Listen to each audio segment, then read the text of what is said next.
यो बुढा अहिले क्या यो अहिले मैले किनिदिएको लगाएको भन्ने एकदमै चल्या रहेछ नि त मेरो लगाएको भन्ने अनि यो मैले लगाइरहेको छु नि त यो चाहिँ त्यो मायाको हो क्या मायाले छोडेर गयो कि अब उसको अनि राखिरहेको के गर्नु त लगाउनु पर्यो भनेर लगाइरहेको हो नि त जकेट पनि उसले मलाई गिफ्ट गरेँ कि हो मैले लगाएको जकेट मैले दिएको जकेट लाद भिडियो बनाइस् भनेर भन्छ कि भन्दिनँ है त्यसो भने नि के गर्ने हो कमेन्टको वर्ष भयो भने यो पनि त्यसैले गिफ्ट गरेको गराउँछ यो चाहिँ फेरि त्यसकै हो यता सोध्नु पर्छ कि भिडियो बनाउनुभन्दा अगाडि है आइहालेँ भिडियो बनाइहालेँ तर राम्रो छ क्या मैले अनि यो लगाएर 2-3 ठाउँ घुम्न गइसकेँ अनि फोटोसोटो नै हालेको छु क्या ल त मैले केही पो भन्ने हो कि अर्काको लुगा लगाएर बनाउँदाखेरि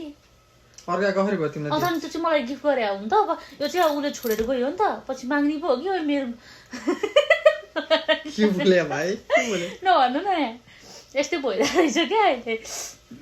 नेपालको क्या सोसियल मिडियाहरूमा चाहिँ अहिले यस्तै छ क्या एलिना चौहानको बारेमा श्रीकान्त अनि त्यो पनि एलिना चौहान भनेको चाहिँ मेरो फेभरेट सिङ्गर हो त्यही भएर भिडियो बनाइहाल्ने साथीहरू हुन्छ फेरि यो मायाको है अब के गर्छ थाहा छैन उसलाई माया भन्ने नाम गरेको मेरो साथीको हो उसलाई मेन्सन गरेर उसलाई ट्याग गरेर भिडियो चाहिँ हाल्छु के गर्छ उसले थाहा छैन है त भिडियो अन्तिमसम्म हेर्नुभएको धन्यवाद बाई बाई